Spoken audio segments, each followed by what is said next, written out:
Morning, all. All right, so a little late getting going today. Just the two games in the NHL tonight after a busy night last night. So it does take a while for me to get used to that, and I don't know that I ever really fully get used to going from 4 in the afternoon until about 12:30 at night, just watching hockey, making videos, and then going straight to bed. After that is just okay, upload it straight to bed, done with. So at any rate, that's one Saturday down. The one benefit of this year's schedule is it feels like it's more lopsided than last year's. So there's more nights like tonight where there's just the two games. So I can just kind of take it easy the next day. So 7 o'clock Eastern, 4 o'clock Pacific, we got the Tampa Bay Lightning and the Ottawa Senators squaring off. Both teams are 1-1. Tampa Bay has scored 9 goals. They've allowed 9 goals. On the Ottawa side, they've scored 8. They've allowed 7, so their goals for 4.0 per game. Goals against 3.5. This is the first of 4 meetings. So they'll meet again November 4th, February 19th, as well as April the 11th. So these teams will get to know each other pretty darn well. And of course, they came into the league the same year, so they should know each other pretty well. 8:30 Eastern, and they're in the same division. 8:30 Eastern, 5:30 Pacific. We got Carolina in against Anaheim. So this is going to be interesting. All 4 teams that are playing today played last night. We'll see if fatigue comes into it because, again, it is early in the season. So this is the first of 2 meetings. They'll meet again January the 11th in Carolina. As I mentioned last night, it felt like Carolina kind of sort of ran out of gas against the LA Kings before pulling it out in the shootout. We'll see how they do tonight. They're 2-0 on the season. They've scored 10 goals. They've allowed 8. So 5.0 goals scored per game, 4.0 goals allowed per game. The Ducks are 0-1. They lost 4-1, of course, last night against Vegas. But what's interesting is they've won their last 6 home openers. So they're looking to win another. They're 19-9-1 in home openers, which is one of the better marks in the National Hockey League.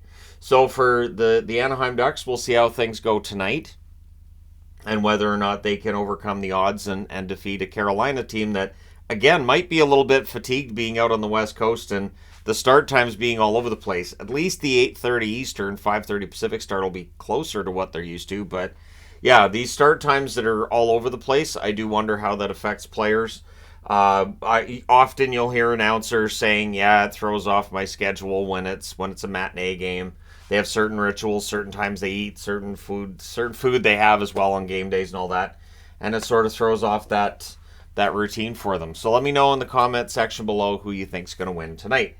And then just some notes on stuff going around the NHL. You want to call it news of the day, you can. That's fine. So Austin Matthews with 6 goals in 2 games. He is, of course, the leader in goals scored.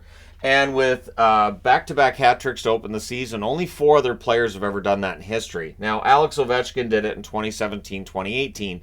But in 1917-1918, a century before, 3 players did it. Cy Denneny, Joe Malone, Reg Noble. I do believe that those 3 players are all in the Hall of Fame. Ovechkin's obviously headed for the Hall of Fame. And since Matthews joined the National Hockey League, his 305 goals, the most scored by any player during that period. Ovechkin next up at, I think, 297 is what I was reading. And so, Matthews is a pretty darn good goal scorer. He's had a really good start to the season. We'll see if it's not sustainable. He's not going to get a hat trick every game. Sorry, Toronto fans, but still, exciting to see him scoring well to start the season. I'm wearing Sharks because of Mackenzie Blackwood last night, and I had to go over this. So his save percentage currently is .981, and his goals against average 0.92 because, of course, it went into overtime and all the way to a shootout. He only allowed 1 goal because eventually Colorado had to get one. So I really do. I admire that Blackwood came out and played that darn well, and hopefully he can keep up. He's not going to keep a .981 save percentage, obviously, but if he can stay in the .920 to .925 range, that'd be great. Blackwood, couple of really rough down years for him, and so it's nice to see him healthy and playing well. Blackwood was one that I think it was 4 years ago. I thought Blackwood was going to be a really good goaltender for the Devils, and then again everything just derailed from there, but maybe he's got it back now. We'll see.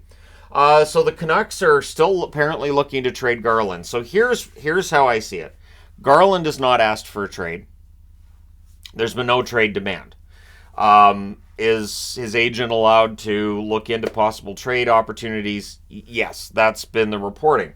Now, It doesn't mean that Garland wants to go anywhere, but the Canucks, they have a cap crunch that they're dealing with, and they want to improve their blue line. So the idea is if they can trade Garland and create $1 to $2 million in cap space while getting a defenseman back, that's what they'd like to do. It's going to be tough because most of the teams in the NHL are right up against the salary cap.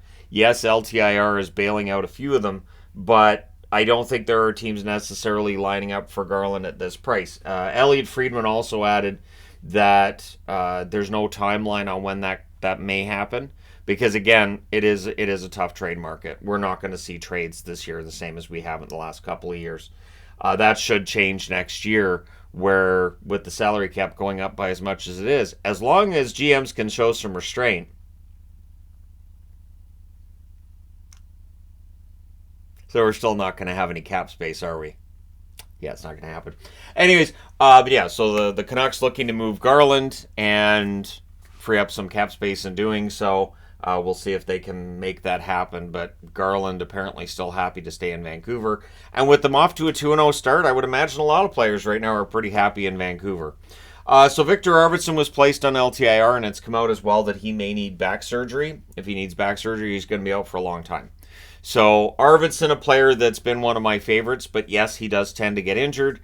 It's a shame to see this. Hopefully, if he needs the surgery, he gets it done as soon as possible so he can be back as soon as possible. And hopefully he's able to make a full recovery after that as well. So let me know your thoughts in the comments section below. As always, don't forget to hit like and subscribe if you're browsing your way through. You just happened upon this video. Thank you guys so much for watching, for all your support. I will talk to you again soon.